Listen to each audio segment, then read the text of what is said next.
Perhatikan dahsyatnya petunjuk ini. Ketika petunjuk ini diturunkan, hudan, Al-Quran yang diturunkan pada Nabi Muhammad itu saking dahsyatnya, semua hal yang terkait dengan turunnya jadi mulia semua. Turun pada siapa tadi? Nabi Muhammad. Ketika turun pada Nabi Muhammad, langsung statusnya naik jadi Sayyidul Anbiya'i wal Mursalin, pemimpin para nabi dan rasul. Diturunkan lewat malaikat apa? Jibril. Maka malaikat Jibril naik status jadi Sayyidul Malaikat, pemimpin para malaikat semuanya. Padahal Nabi Musa itu dulu teman akrabnya malaikat maut. Teman akrab tuh, malaikat maut. Tapi seakrab-akrabnya meninggal juga. Dan gak bisa menunda. Nabi Isa punya juga teman akrab dari kalangan malaikat. Di rasul fis sama ladaihi qarinun aw qaribun rasulun fil ardi. Ya, rasul di langit, malaikat punya teman akrab rasul di bumi. Nah, ketika zaman Nabi Muhammad sallallahu alaihi wasallam, wahyu diturunkan lewat malaikat Jibril, akrab dia dengan malaikat Jibril, naik status jadi Sayyidul Malaikat dengan menurunkan Al-Qur'an. Al-Qur'an turun di hari apa tadi? Jumat. Jumatnya langsung menjadi Sayyidul Ayyam, penghulu di antara para hari. Quran turunnya di bulan apa tadi? Ramadan. Ramadan langsung naik status jadi Sayyidus Syuhur, penghulu dari semua bulan. Turun di malam, malamnya turun, saat malam itu malamnya berubah jadi Lailatul Qadar. Inna anzalnahu fi. Nah, beda dengan malam biasa. Ketika Anda ibadah saat malam tepat turunnya Al-Quran itu, maka semua pahala naik langsung lebih daripada 1000 bulan. Lebih daripada 85 tahun. Jadi kalau Anda sholat 2 rakaat saja malam itu nilainya sama dengan 85 tahun lebih tanpa henti sholat, tanpa henti.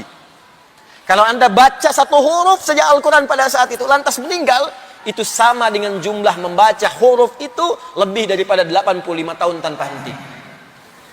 Udah taubat, nangis, ampuni dosaku ya Allah. Taubat, terus buka mushaf, baca sehuruf aja, nun, meninggal. Dibacanya pas malam tadi, keutamanya lebih. Yang paling dahsyat, karena Al-Quran ini istimewa, Al-Quran tidak sama dengan yang lain-lainnya, maka Allah pun membedakan fungsi dari Al-Quran ini terkait dengan sifat petunjuk dan pedomannya, bukan hanya mencakup kelompok tertentu, kalangan tertentu, tapi disampaikan dengan redaksi yang berbeda. Perhatikan kalimatnya. Syahrul Ramadhan alladzi unzila fihi al-Quran. Teruskan. Apa fungsi Al-Quran? Hudan. Hudan. Tuh, kembali ke sini. Nabi Adam dapat hudan, Nabi Nuh dapat hudan, Nabi Musa dapat hudan, Ibrahim sebelumnya dapat hudan, Nabi Isa dapat hudan. Namanya bisa beda-beda tapi fungsinya sama. Di Allah ketika menurunkan Al-Quran, fungsi Qurannya sebagai apa? Hudan. Yang menarik, kalau Nabi Musa libani Israel, Nabi Isa libani Israel, kelompok tertentu, kaum tertentu, Quran tidak. Hudan linnas, untuk semua manusia tanpa batas, dari sejak Nabi Muhammad sampai kehidupan manusia berakhir kembali pada Allah Subhanahu wa taala. Karena itu terbukti sampai sekarang.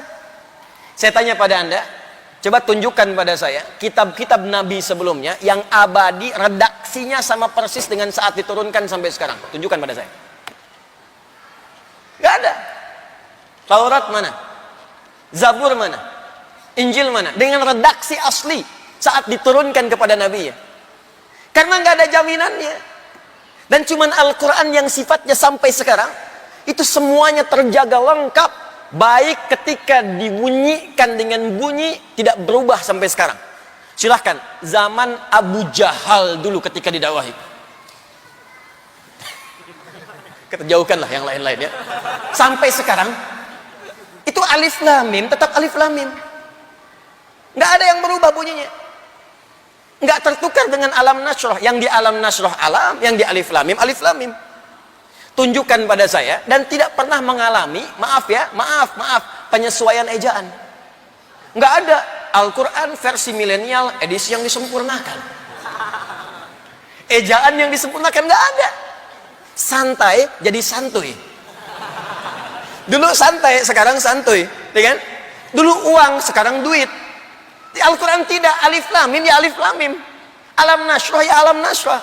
Sampai kembali kepada Allah tetap akan begitu. Ini saya mau katakan begini. Kalau ini bukan firman Allah yang ditetapkan, mustahil bisa begini, Pak. Terus kurang yakin apa dengan kebenaran Quran? Kurang yakin apa dengan kebenaran Islam? Ini mustahil bisa begini kalau nggak dijamin. Itu yang dimaksudkan Quran surah ke-15 ayat ke-9.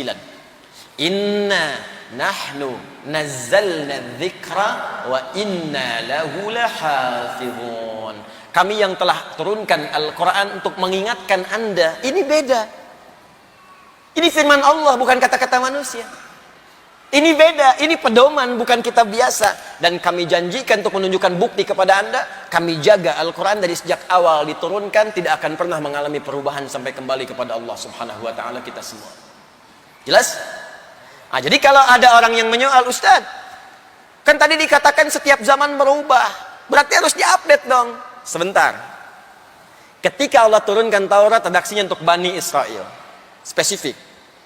Nabi selanjutnya spesifik, tapi Al-Quran beda. Hudal linnas, untuk semua manusia tanpa batas. Dan buktinya sampai sekarang pun, sampai saat ini pun, detik ini pun selalu akan sesuai dengan apa yang kita butuhkan dalam kehidupan. Jelas sampai sini?